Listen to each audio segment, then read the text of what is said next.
재반대 신문하십시오. 14명인지 16명인지는 뭐 진술이 좀 다릅니다만은 증인도 뭐 수사 결과나 언론에 보도된 내용은 보셨을 테니까 이런 명단이 있고 그 진술자가 홍 차장뿐만이 아니라 여인영, 김대우, 조지호 뭐 이런 사람들이 동일하게 진술을 하고 있다는 거는 저 보도를 통해서 아시죠? 아주 정확하게 알고 있지 못합니다. 네. 그 피청구인 대리인 질문에 아까 대통령이 국정원장인 증인을 패싱하고 1차장하고 통화할 이유가 뭐 있겠느냐 이런 취지로 물으셨는데 일단 통화한 것 자체는 팩트입니다. 대통령이 먼저 전화를 했고 처음에 홍 차장이 못 받아서 20분 뒤에 콜백을 했고 대기하라고 해서 그로부터 계엄 선포되고 나서 다시 대통령한테 전화를 받습니다. 그 계엄 선포 후에 대통령한테 전화를 받은 시점이 언제냐면요. 밤 10시 53분 뭐 이 무렵입니다. 증인 대통령실에서 국정원으로 돌아오는 길에 도중에 대통령한테 전화 받으셨죠. 예, 그 시간이 10시 55분이에요. 네, 11시 조금 55분에서 57분 그렇게 특정을 11시 하셨더라고요. 조금 전이라고 이제 기억하고 네, 네. 있습니다. 이게 시점이 대통령이 홍 차장한테 마지막으로 전화한 53분 2분 뒤에요. 그 직후예요. 그 대통령이 증인한테 전화하면서 내가 좀 전에 1차장하고 통화했다 이 얘기 안 합니까? 네, 그때는 말씀 못 들었습니다.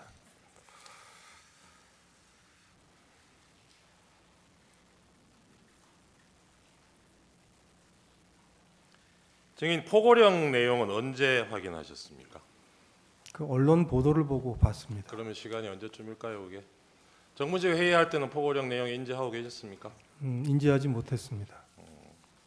아까 그 홍 차장한테 정무직 회의 마치고 따로 들어와서 얘기할 때 방첩사 도우라는 지시 받았다. 그까지는 얘기 들었고 그 뒤에 뭐 다른 맥락으로 증인이 이야기로는 그냥 시중에 떠도는 얘기 하듯이 이재명은 한동훈 잡으러 다닐 것 같다 이런 얘기 들으셨다는 거잖아요. 그렇습니다. 그걸 대통령 지시라고 연결 못 시켰던 이유가 혹시 대통령이 이런 지시를 했을 리가 없다고 생각한 것도 한 이유 중에 하나인가요?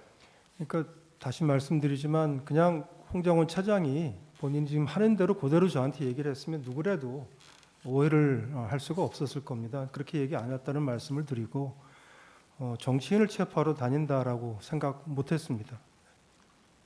왜 생각을 못 하셨을까요? 어떻게 그런 일이 이렇게 쉽게 있겠습니까? 이날 계엄이 있다는 건 처음 들었을 때 바로 믿기던가요? 계엄도 깜짝 놀랐습니다. 그러니까요. 증인 그 홍장원 사직서 받는 거 관련해서 12월 5일 날 경찰 조사에는 2시경에 대통령한테 전화해서 건의를 했다 그러셨어요. 네, 오늘은 아까 점심 무렵이라 그러셨는데. 조금씩 틀릴 수 있습니다. 네. 예. 근데 그 부분이 그렇게 뭐 점심 때 2시 그거는 틀릴 수 있는데 피청구인은 지난 2월 4일 심판정에서 그 전날 12월 4일 저녁에 증인으로부터 전화를 받았다고 얘기하셨어요. 이 시점은 차이가 많이 나는데 누구 말이 맞는 겁니까? 그거는 제 말이 저는 맞다고 생각합니다. 왜냐하면 저는 제가 하는 일이 대통령보다 훨씬 적으니까 예. 그리고 굉장히 중요한 일이라서 제가 잘 기억을 하고 있습니다. 그러겠죠. 네, 저도 그렇게 생각하는데 피청구인이 그 내용을 굉장히 구체적으로 또 얘기를 하셨어요. 저녁에 집에 있는데 조금 늦은 시간에 국정원장이 전화를 해서 1차장한테 전화 받으신 거 있느냐 뭐 물어보고 그래서 본인이 다시 전화 내역 확인해 보고 뭐 들어온 게 있더라 이렇게 시작하시고 뭐 한참 얘기가 이어져요. 구체적으로 얘기하셔서 확인차 말씀드렸습니다. 제가 12월 4일 날 대통령님하고 통화한 적은 있을 거로 생각이 되고 네, 알겠습니다. 홍장원 차장 교체 건의는 그때 하지 않았고 12월 5일 날 한 게 맞습니다. 네, 40이랑 물어보겠습니다. 그리고 사표를 받은 게 12월 5일 오후에 받게 됩니다. 대통령께 말씀을 드리고 사표를 받습니다. 예, 40이랑 62호증 제시하겠습니다.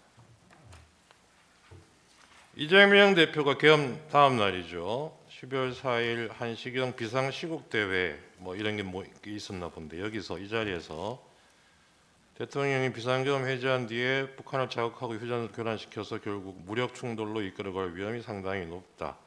이런 취지의 발언을 한 게 언론에 보도가 됐습니다. 이 보도 그 당시에 알고 계셨습니까? 잘 기억나지 않습니다.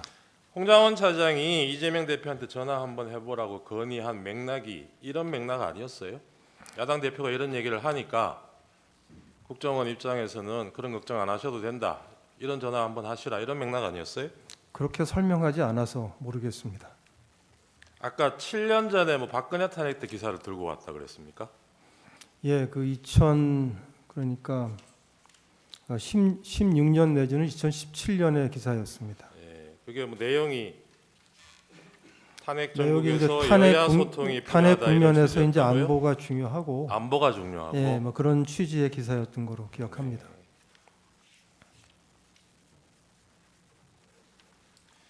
증인은 경찰에서 조사받으면서 통화 내역, 뭐 핸드폰 다 제공하셨죠? 비아폰 말고 개인 휴대폰 뭐 그렇진 않습니다. 제공 안 하셨던가요? 네, 아 제공은 안 하시고 필요한 설명은 했지만 예, 제가 설명도 전화를 하고 제출하지 않았습니다. 경찰에서 통화 내역 조회를 따로 해봤나 봐요. 그 네.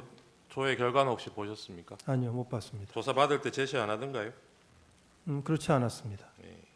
그 보면 계엄 전후로 증인이 국회의원하고 여러 통의 전화를 하신 게 나옵니다. 기억나시죠?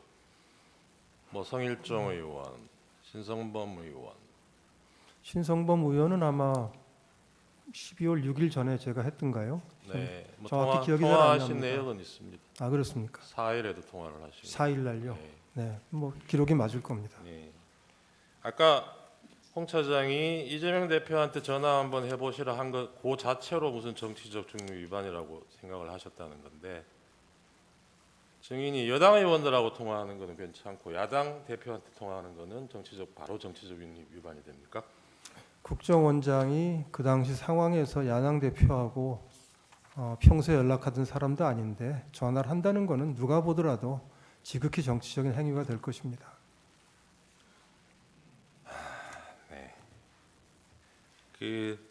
이 당시에 보지는 못하시겠지만 홍 차장이 12월 5일 아침에 김태효 안보일 차장한테 보낸 텔레그램 메시지 나중에라도 보셨죠? 네, 언론에서 봤습니다. 네, 지금 화면으로도 한번 보시면 홍 차장이 이런 메시지 왜 보냈다고 생각하십니까? 저로서는 알기가 어렵습니다. 그 앞부분 한번 보세요. 다행히 국힘 탄핵 반대 당론이 나왔고 오늘 대국민 담화를 하신다니 천재일우의 기회입니다. 보이시죠? 네, 예. 국힘에서 탄핵 반대 당론 나온 거를 다행이라고 표현을 하고 있어요. 이 얘기는 홍 차장은 이 시점에도 대통령이 탄핵 겪지 않고 그 자리를 지키기를 바랬던 걸로 보이잖아요. 네, 그러기 위해서 이런 제안을 한 거고 본인이. 근데 이런 사람이 아까 저 피천고인 대리인 쪽에서 물으시는 것처럼 대통령과 통화하면서 없는 얘기 만들어 가지고 이런 메모 허위로 만들어내고 이럴 이유가 뭐가 있을까요? 그렇게 통화가 됐으면 저한테 그대로 얘기를 하면 되는데 왜 이렇게 말을 꼬아서 했는지 모르겠고요. 저는 그것도 증인하고도 얘기가 다른 겁니다, 홍 차장이. 네, 뭐 그렇습니다. 그리고 네. 저는 홍 차장이 지금 뭐 박선원 의원하고 연락을 했다는 것도 전혀 몰랐고 나중에 봤고 예, 그것도 제가 네, 여쭤볼 김태효 거는 시간이 차장한테 되면- 이렇게 연락하는 사이인 줄도 사실은 몰랐습니다. 알겠습니다. 12월 4일 날 신성범 의원하고 통화하신 거는 기억이 안 납니까, 내용이? 통화 뭐, 내역은 나와요. 우리 정보위원장이니까 아마 네. 이제 이렇게 비상계엄이 어떻게 되고 지금 상황이 어떠냐 물어보셨을 네. 것 같습니다. 네. 그러면 그 전화 통화한 거하고 그 정보위의 간사인 박선원 의원이 국정원 차장하고 통화하는 거는 문제가 되고 그런 겁니까? 어떻게 된 건지 확인해 볼 수 있잖아요. 정보위원회 간사가 그날 밤에 누구랑 통화를 한다면 제 상식에는 기조실장하고 통화하는 게 맞습니다. 기조실장이 국회 담당이고 가장 자주 서로 만납니다. 네. 1차장한테 전화하는 거는 그 증인도 할 말씀하셨듯이 수는 있지만 조금 의아스러운 일입니다. 네, 뭐 그렇게 생각하신다니까 알겠습니다. 네, 뭐 제 생각입니다.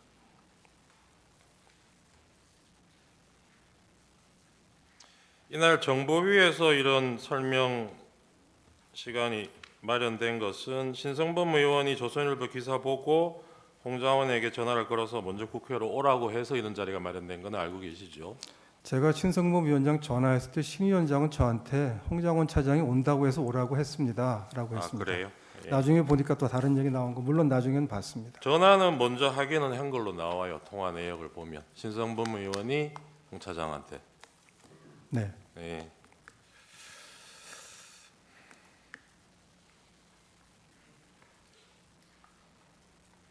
계엄 전날 국방위원장 성일종 의원하고 전화 통화하신 거는 내용이 뭐였습니까? 아 그럼 12월 2일인가요? 2일이죠. 2일 저녁에. 송일정 의원은 친분이 제가 있으니까 전화를 가끔은 합니다. 네. 글쎄요, 당장은 기억이 나지 않습니다. 그러니까요. 이게 국정원의 정무직 고위공무원이 국방위원회하고 정부위원회 위원장이나 간사위원들하고 통화하는 게 아주 이상한 일은 아닌 것 같은데. 아주 이상한 일은 아니지만 그때 누구 한 사람을 찍어서 네. 박선원 간사가 물어본다면 기조실장이 더 자연스럽습니다.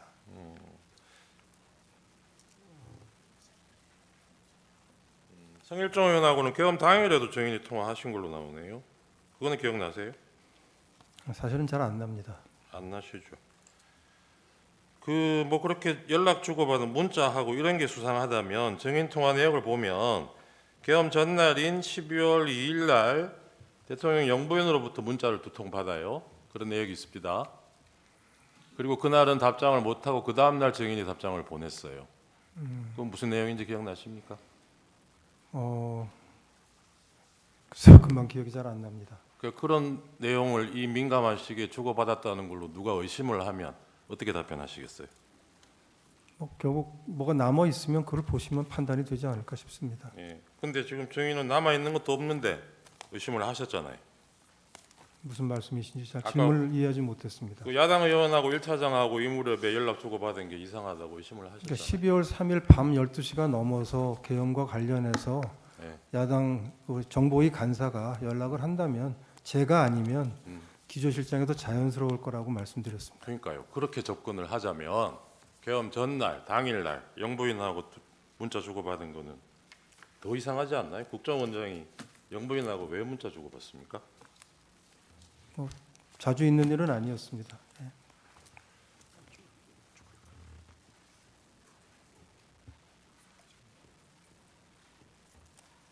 직접 물어보시죠.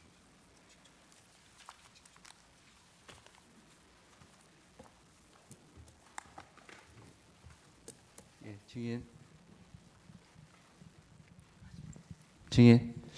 이 질문은 혹시 불편하면 답변 안 하셔도 되는데 그 증인 2024년 작년 3월경에 그 우리 피청구인이랑 그 당시 신원식 국방부 장관이랑 증인하고 그다음에 김용현 그 당시 경호처장 그리고 여인영 방첩사령관이랑 그 식사한 적이 있죠. 있습니다. 그 자리에서 증인은 비상계엄에 대해서 반대 의사를 표현했다고 하는데 맞습니까? 조금 설명을 좀 드려야 됩니다. 저는 비상이라는 말을 쓰신 계엄은 전혀 아니시고 비상이라는 말씀 쓰신 것도 기억하지 못합니다. 나라 걱정을 하시다가 여러 가지 걱정을 많이 하셨고 좀 그러신 것 같아서 제가 윤석열 정부가 그동안 해왔던 외교안보 정책의 성과 캠프 데이비드나 그다음에 워싱턴 선언을 설명드리고 국민들이 이걸 평가하실 거다라고 해서 좀 긍정적인 쪽으로 대통령님께 말씀을 드렸습니다. 그 비상한 조치 뭐 이런 거에 대해서 반대 의사를 표현하신 적이 없어요? 그러니까 좀 이렇게 부정적인 생각을 하시지 않고 긍정적으로 하시고 국민들한테 평가를 받으실 수 있을 거다라고 얘기를 했지. 제가 비상이라는 말 나온 것도 기억을 못 하는데 반대할 건 없었습니다. 증인은 아시는지 모르겠지만 엊그제 신원식 당시 국방부 장관께서 이 자리에 나와서 자신은 반대 의사를 표명했고 증인도 반대 의사를 표명했다고 말씀했는데 혹시 그 내용 모르세요? 언론에서 봤습니다만 예. 저도 그거 보고 또 생각을 해봤는데 제 기억을 바꿀 이유는 없기 때문에 제가 기억하는 대로 그냥 똑같이 말씀드립니다. 그러면 그대로 국회에서도 말씀드렸습니다. 그래서 그 이후에 그 피청구인 대통령께서 증인한테 비상한 상황, 뭐 결단 이런 얘기를 하신 적이 있나요? 제 기억에는 없었습니다. 예. 그러면 그런 상황을 보면 작년 12월 3일 날 비상계엄 선포할 당시에 증인은 패싱된 거로 볼 수 있는 거 아닌가요? 그건 뭐 판단하기 어렵습니다.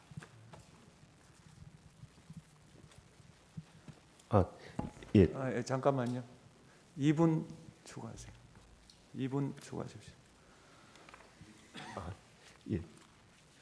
그 증인 그 12월 2004년 3월경 그렇게 삼청동 안가 그 만찬에서 대통령께 우려를 비상한 조치에 대해서 재고 또는 우려를 요청하셔서 대통령께서도 증인이 비상한 조치에 대해서는 우려를 가지고 있고 적극적이지 않다 이런 것을 아신 상태에서 12월 3일 날 증인과 통화를 통해서 미국 대사 송별을 하고 있고 공간에서 그 증인이 한국에 머물고 있는 것을 알지만 그 우크라이나 참전 등에 있어서 코드를 같이 한 홍장원 1차장에게 전화를 해서 보다 구체적인 이야기, 방첩사를 지원해서 정치인 등을 체포하라라는 구체적인 이야기를 하고 증인께는 국무회의 또는 10시 55분부터 57분경에 그 전화해서 홍장원 차장에게 이야기를 했으니 같이 도와서 방첩사를 지원해 달라 이렇게 지시를 했고 근데 증인은 그 부분에 대해서 소극적이셨기 때문에 홍장원 차장이 추가 지침을 받기 위해서 간부회의 정무직 회의에 들어왔을 때 일부러 외면하고 그것을 듣지 않으려 하고 그렇게 하셨던 거 아닙니까? 외면을 하고 회피했다고 하는 것이 저로서는 참 가장 받아들이기 어렵습니다. 제가 공직 생활을 하면서 책임이 주어졌을 때 최소한 회피는 하지 않고 살아왔습니다. 근데 똑바로 보고를 해서 저한테 지침을 받아가야 될 일을 그 수수께끼 선문답하는 것처럼 해놓고 처음에는 또 저한테 보고 안 했다고 정보에서 얘기했던 사람이 말을 바꿔서 저한테 보고를 했다고 하니 저로서는 정말 답답합니다. 증인은 오랜 공직 생활에 있어서 가장 엘리트 관료로서 근무를 해왔습니다. 누구보다도 명석하고 또 지시라든지 보고에 대해서 누구보다도 잘 아시는 분입니다. 그런데 홍장원 차장이 얘기한 그 문구 자체는 다 인정하시면서 네. 예.